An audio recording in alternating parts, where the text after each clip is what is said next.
Picture the scene, it's 2022 and you buy a PS5 for $399 and you don't bother with Assetto Corsa Evo, you don't bother with iRacing, you don't bother with Project Motor Racing or Rennsport, you stick to Gran Turismo 7. That's the game that you play on your PS5. You get a direct drive wheel somewhere along the way, and also when they release the PSVR 2 update, you pick up a PSVR 2 as well. 4 years later, looking back, in hindsight, you have made one of the smartest decisions in sim racing. You haven't faffed about waiting for games to update, poor performance on PC. You've been having a rock solid performance on Gran Turismo 7 for years. You've enjoyed the 120 FPS update for free. Like I said, PSVR 2 added for free. You enjoy the whole game in VR with no snags. And nothing has been overpromised to you. No one promised something crazy and failed to deliver. PSVR 2 was a surprise. 120 FPS was a surprise. The Ferrari 296 coming was a surprise. The 911 coming for a surprise. And all of that completely free. You got a complete bargain when you bought Gran Turismo 7. Now, spoiler alert, this story is also me. I bought a PS5 for Gran Turismo 7. I bought Gran Turismo 7 at launch. I bought the PSVR 2 when it came out. And I've spent over 1,500 hours in the game. And I've got more than my money's worth. Now, on the side of that, for everything I do on YouTube, I've been in Assetto Corsa Evo, I've been in Le Mans Ultimate, Project Motor Racing, Rennsport. All of those games have issues. All of those games have overpromised and underdelivered. It's just fact. And Gran Turismo 7 keeps me coming back. Now, there is a big caveat to this. I am playing another game at the moment that I can't talk about, but I can kind of let you know what I'm thinking.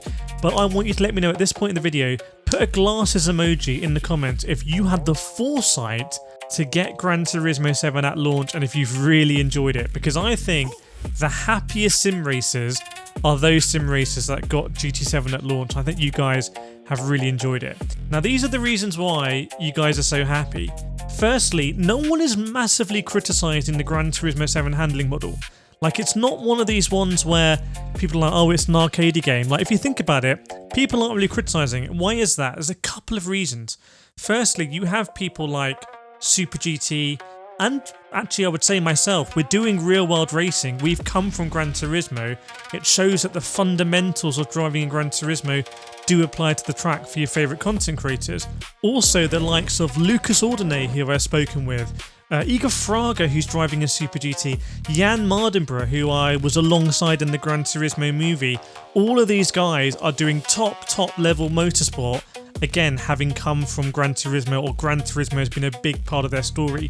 So Gran Turismo is legit. You can't question Gran Turismo as having good fundamentals when it comes to the driving, which I think is absolutely fantastic. The second thing is, Gran Turismo took a big risk, right? Let's just roll back a little bit. Gran Turismo Sport, when it came out about 2016 or so, was a real gamble for the series, moving into like online competitive racing, bringing that iRacing experience to console, stripping out a lot of the cost, stripping out a lot of the complexity, and it was criticised at the time. It was very stripped back, there was no real single player content. However, COVID happens. Right place, right time. Around the world, people are locked up, locked at home, and what do? We go on GT Sport. I've never ever seen anything like it. I'm not sure I'll ever see anything like it again. It's incredible, and GT Sport is just a phenomenon. And what they do is they change everything again for GT7. So they go from this like bop, spect, online only essentially racing in GT Sport to going back to having some form of inverted commas career mode with the cafe menu. The first week of daily races, people forget, were like tuning enabled. Like, they changed the whole philosophy of the game, and they get criticism for it, but in hindsight they were right, because the single player community, the audience, has come back to Gran Turismo 7, and every time Gran Turismo 7 has been releasing free cars, the single player community has been really enjoying that.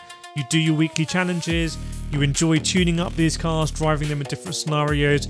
These cars are not always about driving online. In fact, a lot of the cars that came in updates never really featured in online races. It was all about the single player community, and Gran Turismo 7 has done a great job there.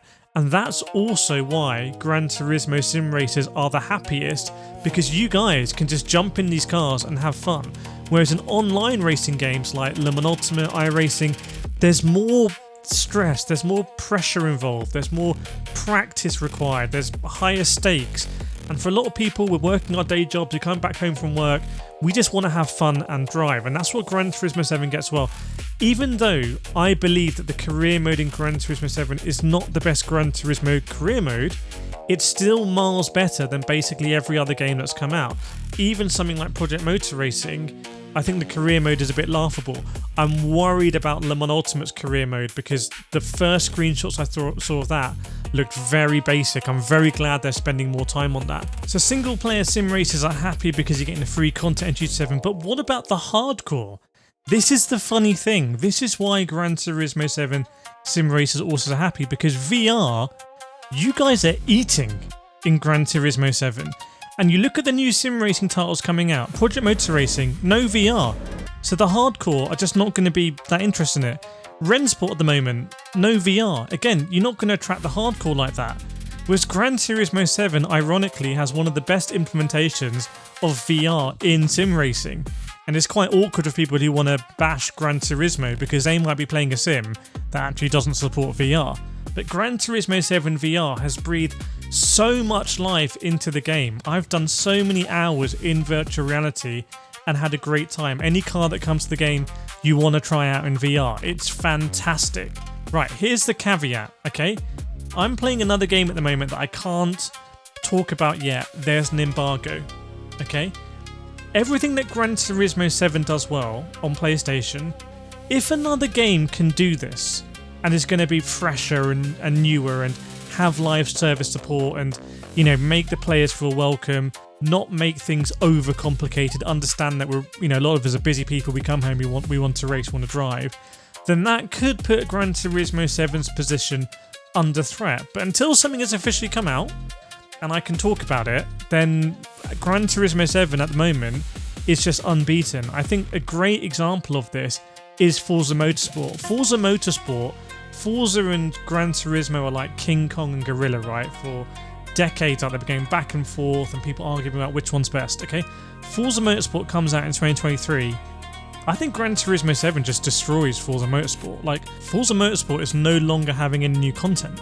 Gran Turismo 7 is in rude health. They've done their first DLC with the Power Pack, and by all accounts, like, people who've bought it are very happy with it. There's a lot of content in there.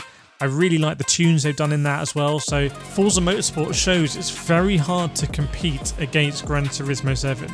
And this is all before we hear anything officially about Gran Turismo 8. So let me know in the comments, what do you want to see from Gran Turismo 8? Because they've done such a good job, I would say, overall with Gran Turismo 7. There's even more opportunity with GTA. I'll see you in the next video.